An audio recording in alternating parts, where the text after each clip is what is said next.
Hello, fellow armchair Imagineers. It's your podcasting companion, Tiki here. And BlueDragonFive. And Jacob Wile, too. And together we are the Big Podcast 3, here to talk about Big Hero 6, the series. I don't even know what theme song I'm playing. Maybe more appropriate to be like, ba la la la. Fa la la la. Okay, folks. At long last, my God, how long has it been since Baymax returns? At least half a year, almost half a year. I want to say November. That's ridiculous. That's ridiculous. So Baymax Returns was pretty much just kind of a pilot movie. So we're back, and Big Hero 6, I consider this the true start of the series. I don't think that's incorrect. I think you're right there. All right. So, guys, we've waited a while for this. Of course, Dragon, you're a big Kim Possible fan. Jacob, I assume you're a Kim Possible fan as well. Yep, one of my favorite cartoons. And Buzz Lightyear Star Command, which these guys, same credentials there. So these guys have, I feel like this series is a really awesome kind of mix of, it's honestly the first straight up adaptation that they've done, because Buzz Lightyear Star Command was based on Toy Story characters, but it was doing its own thing with it. Whereas this is like a direct continuation of a movie series. Shuli and McCord, or Shuli, I don't know how you pronounce his name, and McCord, like a lot of the majority of their work is in the cartoon industry has been like adaptations of animated movies. Like I think they worked on Aladdin, they worked on Hercules, and then they worked on Penguins of Madagascar. Aladdin was a damn good series in its own right. Honestly, all those shows, not bad. Even Penguins of Madagascar had its moments. It wasn't bad. I don't think they actually created those series. Or like I don't think they actually created or developed Aladdin and Hercules, but I do know they did so for this and Penguins. You know if they did the Little Mermaid show? I have no idea, honestly. I think weird, guys. I have some weird memories with I vaguely remember it, but I know I had a show, so I vaguely remember it. I think a lot of those shows are actually handled by the same creative team, so it wouldn't surprise me. I did love the Hercules show, though. I do have good memories of the Hercules show. And of course, Timon and Pumbaa was one of the better ones. Oh, yes. Oh, boy. Let's not get too nostalgic remembering the other shows. Let's talk about this show. All right, guys. So we're here to talk about issue 188. And also, guys, okay, I need you guys to clarify this for me because I've seen it two different ways. It might be like it's one way in one country, one way or in another country. I've heard episode 3 titled either Big Roommates, or what I really like is Big Roommate 2. I love that title, Big Roommate 2. That's a good title, but the way I got it is Big Roommates. I watched it on the Disney Now app, and it's Big Roommates 2. Hold on, let me double. So it's weird. It's weird, like because I watched it on Watch Cartoons Online. It was Big Roommates, and also on the Disney Fan Wiki, it's Big Roommates. But on the official Wikipedia, it's Big Roommate 2. Oh wait, Tiki, you're right. It is Big Roommates 2. That's what I got. That's what I got here on the when it was broadcast. It was broadcast as Big Roommates 2 because I DVR'd it. So it's yeah. So, okay, so that's a really clever title. Yeah, it's neat. Okay, so we will start with issue 188. What do you guys think? All right, so I think so. Issue 188. You know, I'm still not on this episode specifically. I'm not 100% on the series quite yet, but it's definitely on the right track. Because remember, again, the first episode we got was kind of that pilot-itis, sort of like we're setting things up, and now we're kind of finally starting to get into the story. I think out of the two that we're going to talk about today, I think I like this one more, but this is basically it's a good start, and it just doesn't feel like I'm not quite like hooked on it yet. You know what I mean? It's kind of like with Steven Universe. You had episodes before you really got hooked into it. So I think this episode is an episode where it doesn't necessarily have the pilot-itis of Baymax Returns, but at the same time, it's a good starting point where it sets up a lot of dynamics.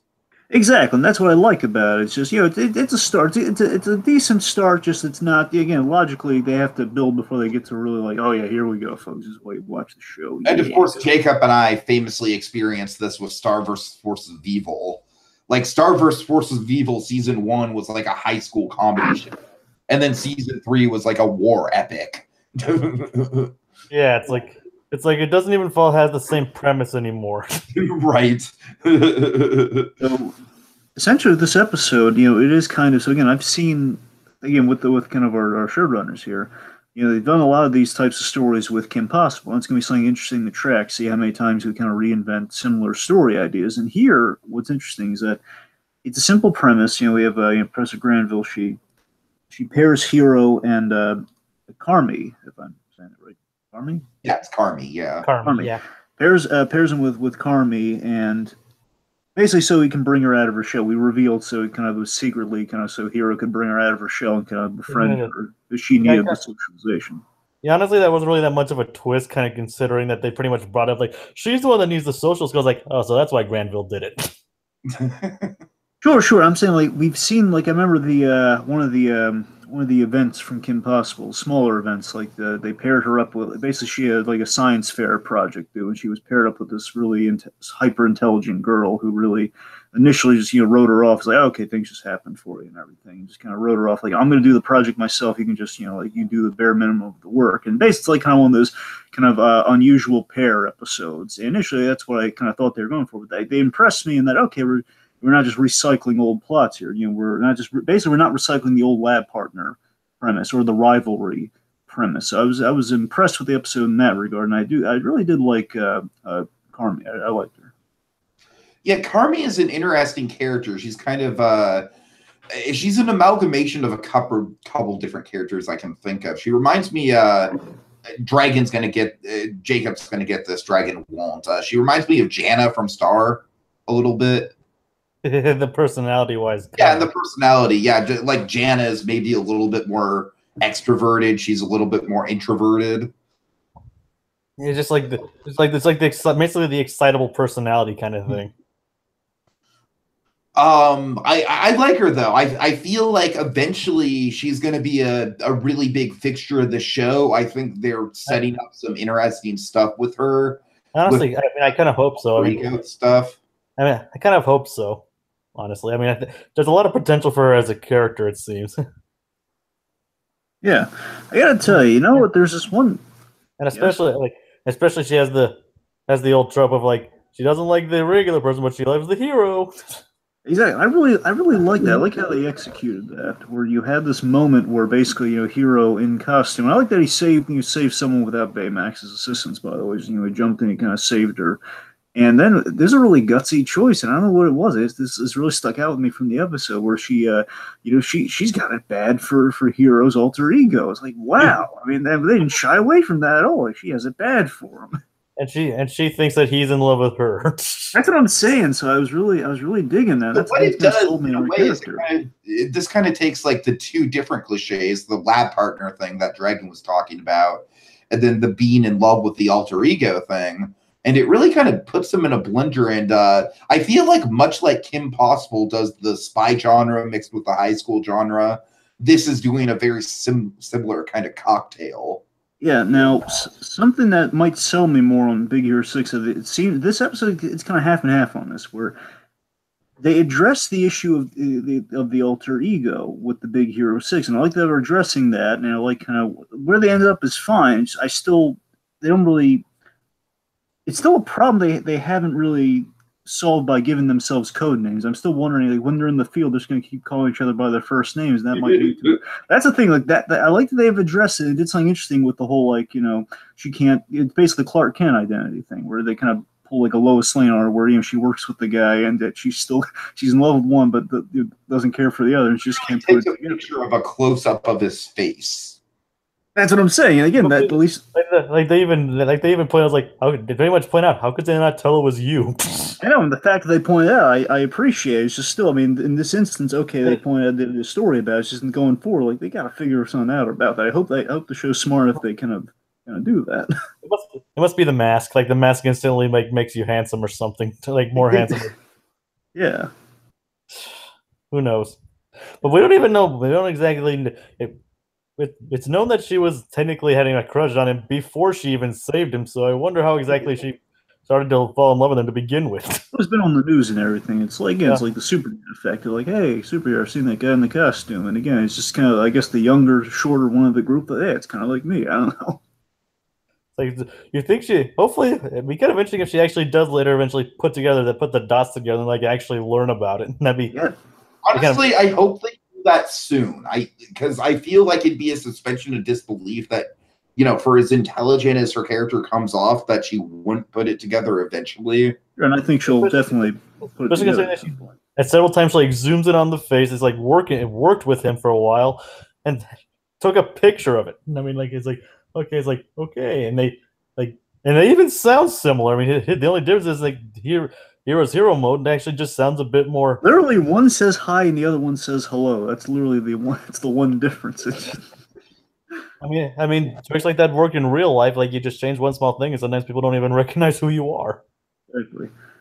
I gotta tell you, it's definitely it's really early on, and it's kind of dangerously optimistic here. But I like the relationship between these two, and I hope it develops. You know, maybe I'd be personally fine if they just like became good friends, not necessarily like full on romantic or anything. I mean, like I tell you, I'm not opposed to it though. I'm not opposed to that. I'm not opposed to it either. It's just like they need to develop her character more first, but like before she becomes like the obsessive crush or something. Sure, that's a fair point. All right, let's want to talk about our. I'm sorry, Tiki. Anything else you wanted to? Well, yeah, no, I was just going to transition us to our side characters too, and honestly, in this episode, that is what they are. They are kind of side characters, and I can one of the issues I can kind of tell with this series, just kind of from the outset. I shouldn't say it's an issue, but it's perhaps a concern. They don't know what to do with Wasabi. What? They don't know what to do with Wasabi. He's just there. Wasabi is just. I like that he loves the big ball in yoga class, and that's why he signed up. Though that was an adorable moment. I do like the big ball. Curry Payne does a great job. Great job. I feel so bad. No, here's the thing, though. I feel like just generally speaking, there's too many characters. Really? Yeah, I feel like that's a concern. Like there's a lot of moving parts in this show. Well, I mean, again, just right now, it just seems like in whatever equation they're starting to do, it's just there's always going to be one character left out. So by that logic, I would agree with you. There's too many characters, but again, it's the big hero is 6. If you can't really take one away. But think about it. I mean, there have been shows in the like superhero shows in the past that have dealt with large ensembles, like X-Men, Justice League Unlimited, the Avengers. Like, it's entirely possible to have that many characters in a single story and still tell a compelling story. Okay, sure, but what I'm more getting at is the fact that we have like the corporate stuff with Cray. We have the high school stuff going on. We have like a rival that Fred has, who I really don't like, by the way. We're going to get into him soon. Oh boy, I hope you recognized who did his voice. I actually didn't. Oh boy. That's Adam Goldberg from the Goldbergs. Okay, well, you see, I'm not a huge like diehard Goldbergs fan, Dragon. I like what I've seen of it, but you know, the fun fact is he's playing Ron Stoppable in the Disney Channel Kim Possible movie they're doing. Oh, cool. Yeah, well, fun fact.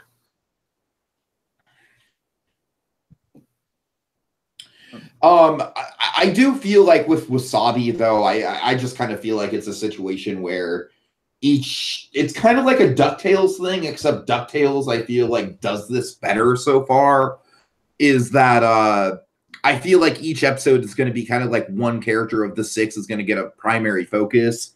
So episode 2 was Hero, episode 3 was Honey Lemon, episode 4 looks like it's going to be a Fred episode, so on and so forth. I don't mind that. I honestly think it's pretty much the only way you can really go with it. And of course, episode 3 was also, Go-Go and Honey Lemon were pretty much shared the screen time there. So speaking of kind of the side story, with Fred for a moment here. So Fred and Gogo, that's a good pairing. It's kind of pairing those two together, and again using Gogo as kind of the buffer between kind of Fred's. I like that Fred has this pre-established world, and it's like Fred has this whole rivalry set up with Richardson. Well, I mean, I thought he was okay, and I like that he had just. I also like how kind of. Okay, here's the thing with Richardson is that it's like I don't think there was anything particularly wrong with it. I do think the fact that the 11-year-old was hitting on the 20-something-year-old was a little bit off-putting. Do we know how old Gogo is? Well, I mean, they're all in college, so they're at least older than 18. Do we know how old Richardson is? Did he say 11 years old? Yeah, he said 11. Yeah, he's the world's most eligible 11-year-old, or he's San Francisco's most eligible 11-year-old. Okay, well, to be fair, true There's something off-putting about that. I'm sorry, sue me. all I'm going to say is that it is. In the show's defense, Tiki, he's like Gogo wasn't really too fond of it either. And it's perfectly natural for a younger kids to have developed crushes on older people. Exactly, that's what I'm saying. We have Gravity Falls, and that was a major storyline there. So there you go. Yeah. So like it's entirely like I said. If you notice though, Gogo wasn't entirely too fond of it either. So okay, you know what really went over the edge for me? What really pushed it over the edge for me, where it was like really into creep factor? The whack of Fred? No, sniffing the gum. Oh, I didn't notice they sniffed the gum. He did? Sniffed the gum, and he's like, ooh, strawberry, nice. To be fair, okay, so that was a step too far for me. That was like, okay, let's tone it back a little. Here's the thing. I think if he kept the gum, then it would have been strange. That's the thing. I don't know. It's like the other thing. It felt weirdly just observatory. I don't know. I think it borders on it, Tiki. I don't think it quite goes there. Like if he secretly kept the gum, then it would have been okay. We crossed the line. But I just love how obsessive. I just love how over the top. Richardson's like rivalry of Fred is. He has this whole secret arcade full of games tailored to Fred. Okay, I did love that arcade. That was a lot of fun. I just love these rich kids who just have this wonderful over the top rivalry, where it's like throwing their money at each other, just these ridiculous over the top ways. That was fun. And the wag of Fred's like, I am concerned. Like I love how he basically has one sound clip of Fred getting hurt that he uses in every game. Ow! Ow! Ow! I think the new voice actor is really coming into his own. Like he's actually like getting more into it than he was in the first episode. Well, I hate to throw shade at TJ Miller, but maybe it's a good thing he's not on the show. Come on, that's no. Don't defend him. I was saying, just kind of saying that. That incident on the train was a drawing point for me, Dragon. That was kind of a line in the sand for me. All right, fine. Okay, let's talk about when the FBI gets involved. It's like okay. All right, let's talk about our bad guys. Well, can we before we get to that, can we kind of talk about the most adorable part of this episode, which was Baymax? Oh, of course. Well, he's always the most adorable part of the episode. What do you got? He just has a couple really fun moments. He has the hormone bit. The hormone bit was wonderful. Yes. It's like I don't like you. It's just like both your hormones raging. And then also I love the bit where where Hero kills the disease, and then Baymax like Carmi is crushed about it, but Baymax is going on about, actually, this is a really good result, that this disease was a terrible, terrible virus. If you have any other of this disease, we should terminate it. Yeah. Oh, that was good. Good stuff. All right, so yeah, let's talk about our villains. Let's talk about High Voltage. High Voltage, Juniper. yes. Juniper. And what was the Barb? Yeah. They were good. I like that they're... Okay, here's the thing. I feel like both of the villains in this pairing of episodes were kind of parodies of Spider-Man movies. Yeah, well, I don't know about the second. Well, then again, if you're hinting at Sam... Oh, the second one, Dragon, I feel like is even more on the nose about it, honestly. Yeah, honestly, me too. I mean, I didn't get the Spider-Man connection for this one. I mean, pretty much. Well, this one I feel like is Electro. It's kind of poking fun at the fact that Electro, like, they had that over-the-top rap music for him, and like visually, it's very similar with the blue and everything. I'd love to think that was intentional, but I'm just not sold on it. But I like that idea though. I mean, electricity is like a standard supervillain power. But here's what was so cool about. Speaking of just of that, I love that it seemed to be the way they approached this. I loved that their powers worked in tandem with each other. It wasn't just an easy like they had electrical powers. Is that they had to be kind of linked together, and it's almost like a positive negative charge kind of factor. That's like how their powers work, and they kind of turned like this performance art crime, which you can get to like people are just, it's almost like a John Dillinger effect of like, yeah, crime. They're not putting it together. They're stealing your money. And the fact they're actually mother and daughter, which isn't very commonly seen. Which is interesting. And again, kind of vaguely, I gotta tell you, it vaguely reminded me of Steven Universe with Barb and Sadie. I could see that. I will say this: the only gripe I have, I like the idea. And it was kind of an interesting idea, and again, an interesting kind of ploy on kind of like an Electro type villain. Again, like kind of making it different, kind of making it unique towards Big Hero 6. I think they could have pushed the thematic connection between, basically having two sides of yourself, like an alter ego, a hero is kind of contending with in the episode, with working together or something. Like just I wish there was more of a thematic link between going up against those guys and what Hero was going for. It seems like the two stories are just mishmashed together. That's the thing. I mean, I felt there was potential for it though, but again, it doesn't hurt the episode though. It's just like there's like it's a missed opportunity thing. All right. I have one other observation, and that's about oh shoot. Oh, I got two. Just what do you got? I'm sorry. Go ahead. No. I'm saying your observation. That's all we got. Then we'll move on to the next episode. Okay. So Granville. First of all, I really, really like Granville as a character. I don't know what it is exactly about her. I just like how matter-of-fact she is. She had that great line. Where she says, and have fun. Mandatory fun. Dragon, I'm so glad you bring that line up, because this is going to be like a deep cut. I knew you were going to love that line. No, but you don't know why I love that line, though. Why? This is a deep cut music nerd reference, but it's the Mandatory Fun is the name of a Weird Al album. Yep. And it's a recent Weird Al album and a very popular Weird Al album. It's most recent. And Weird Al is a main voice on Milo Murphy's Law, so that has to be a reference. Huh. Don't you agree, Jacob? That has to be a shout out. I mean, it could be an unintentional shout out, but I did notice that. I'm just saying the fact, look, if Weird Al wasn't starring in another hit Disney show, then I would think it's a coincidence. But the fact that Weird Al is like strongly tied to Disney right now, like, I don't know. Like, and that album is super popular. I don't think it's a coincidence personally, but I don't know. That's just the music nerd in me. I mean, yeah, I agree with you, Tiki. I do like Granville. I really love the ending though, where like Granville's like she has this little plan concocted to kind of get Hero to kind of help out another student, and she's just like all. It's kind of like, what if Amanda Waller was a really nice person? That's exactly. Kind of like Granville. Describe it.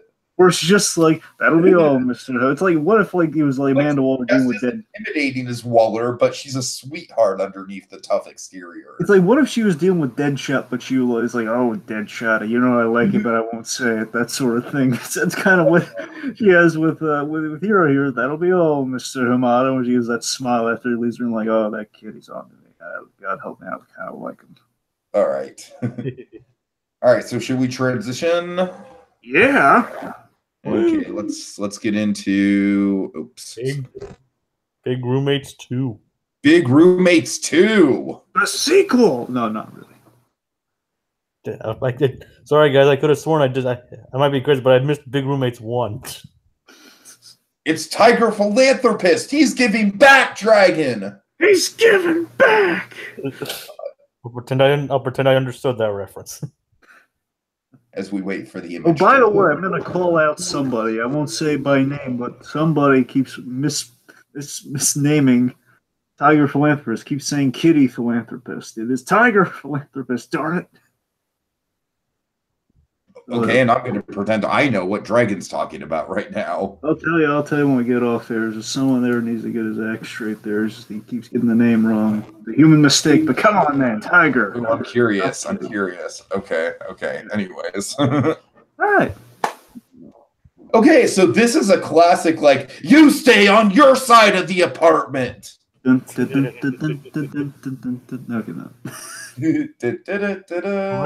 A regular odd couple. I gotta tell you, there's a little detail I'm just noticing right now. I like the bike lock around Goga's like this bike lock on our place. Yeah. Okay.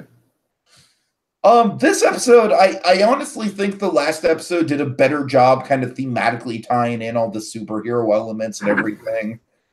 This episode was a lot of fun. It just kind of, I don't know, it felt more like a typical, like, all right, we're watching an episode of an animated series. So, I think I can echo that thought, Tiki, because I thought this episode was good in concept and it was a good idea, but I felt the execution was still clunky. And the other episode, again, that one it's still finding its footing. This one felt like, I think exactly what you're saying, where it's just kind of like an episode just feels kind of a little subpar almost. Where here's the thing that really bugged me about. There's this weird animation thing where the animation's really off in this episode. They go to what looks like, I don't know, it must be the timing or something, but the timing makes it look almost like flash animation, and it's just really off. I noticed a lot of lip sync problems in this episode too. Yeah, I'm saying, you'll notice it's like the lip sync and the animations now, when they're moving their arms, it feels very like like robotic almost. It's like it just like there's no fluidity in the animation like there was in the other episode. It just felt really like almost flash animation. You're like click a button, like move, do. Okay, you know what, though? I feel like from a character point of view, this episode might be actually a little bit stronger than episode 2. Because for all the animation errors and for all the laziness and everything, I feel like this episode did a really good job of developing both Go-Go and Honey Lemon. There is a good story idea. But my opinion on this, though, is like, yes, it's good to have good character development, but just because it has good character development doesn't necessarily mean that it's a better episode per se. Oh, I'm not saying it's a better episode, Jacob. I do think episode 2 is a better episode overall. I'm just saying the character stuff is the one thing in this episode that kind of is because episode 2 I feel like was a little bit scattered in the character stuff. Like everyone had a moment, but it wasn't necessarily.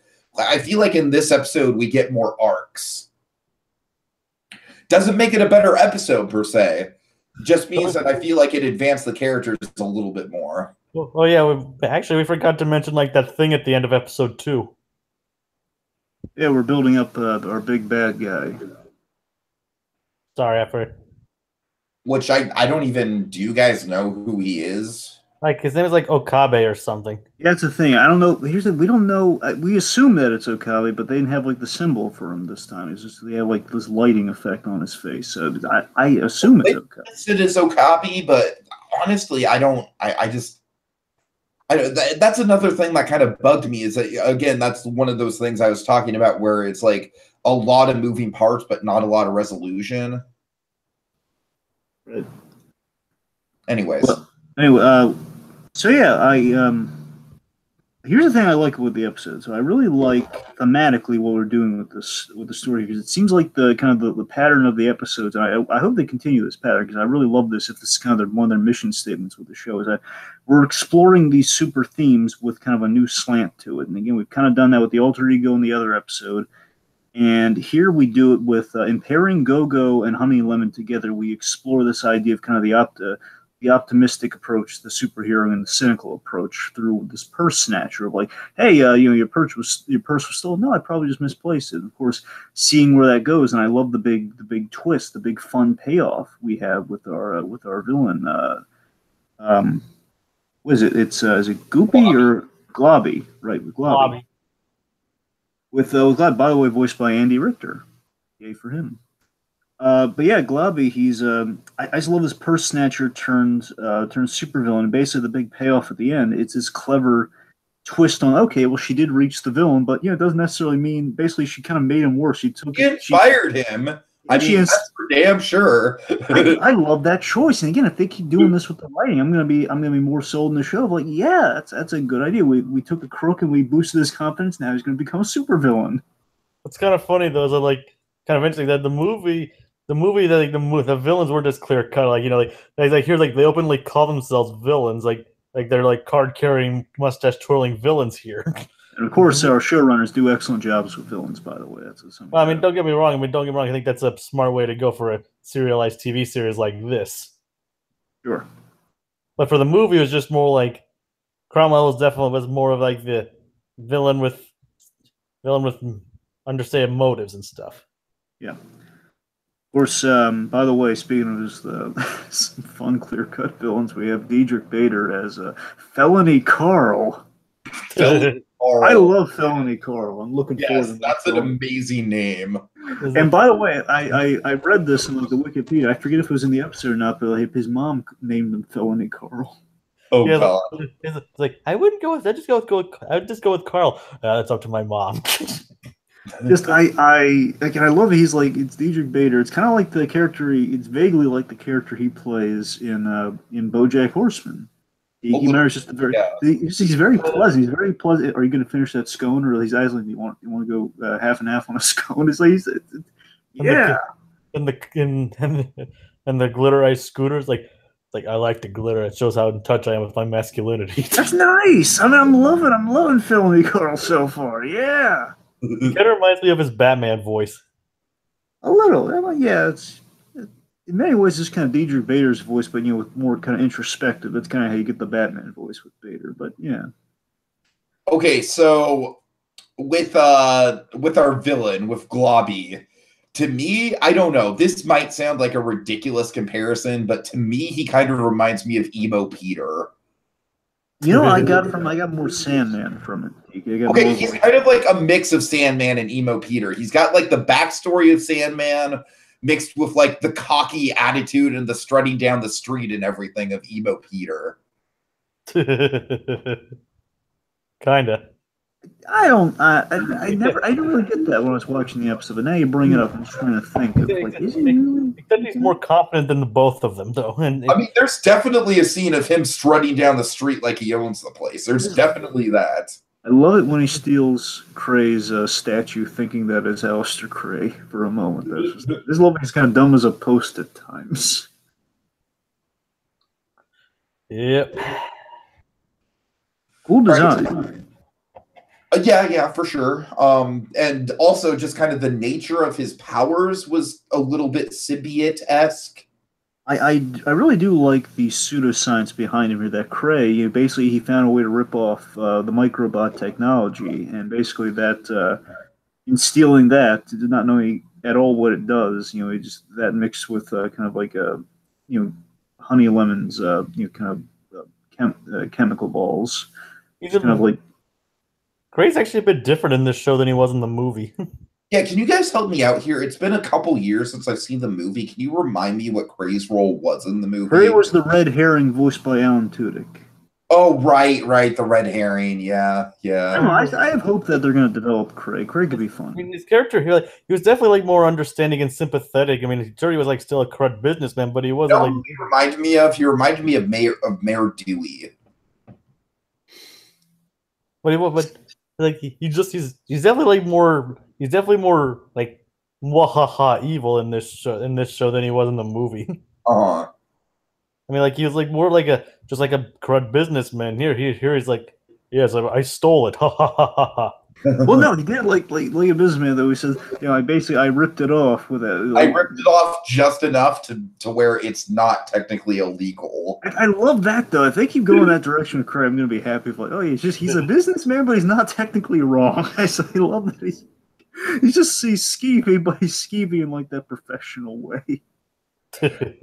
Yeah, he's got me, darn. It's funny that Hero never actually realizes that his headband is now being used on Globby. I don't really have anything else unless you guys do. Yeah, I have a couple things with Go-Go and Honey Lemon. I really like Go-Go's art kind of being represented through the glass half full thing. Yeah. Technically, the glass is 51.2% full. I really love the payoff where she's like, "Come on, you got to look at it as the glass half full." I can't believe I just said that. Okay, and Honey Lemon. This is actually the best part of the episode for me. Honey Lemon has always been kind of my least favorite character of the group. Not necessarily like because she's a bad character, almost just kind of by default because she's the least developed.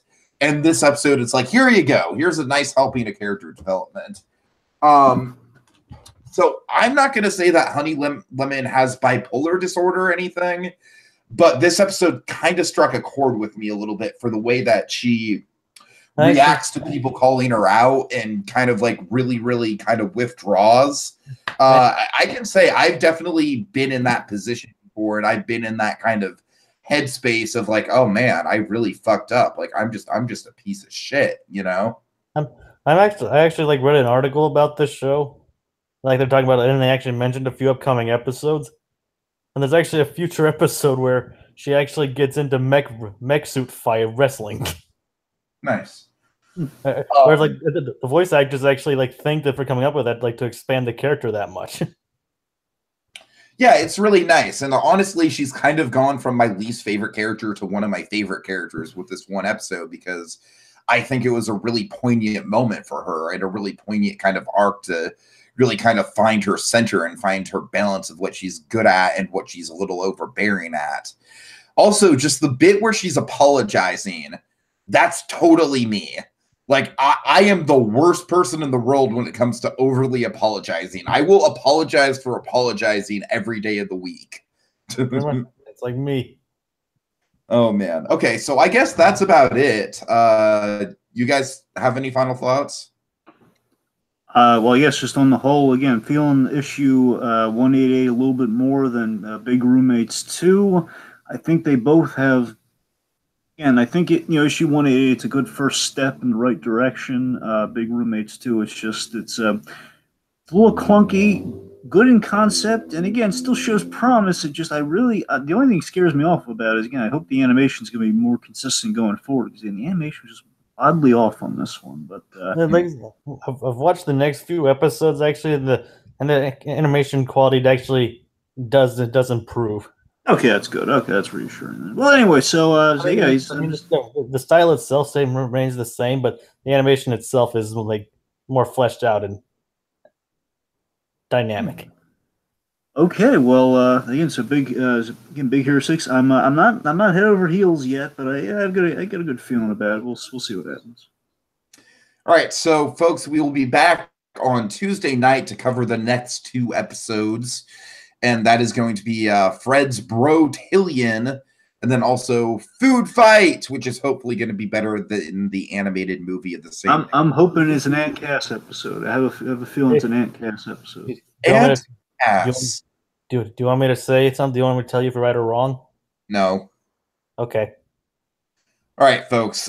Thank you for joining us, and have a good night. Bye. La la la la la la la. I love the big ball.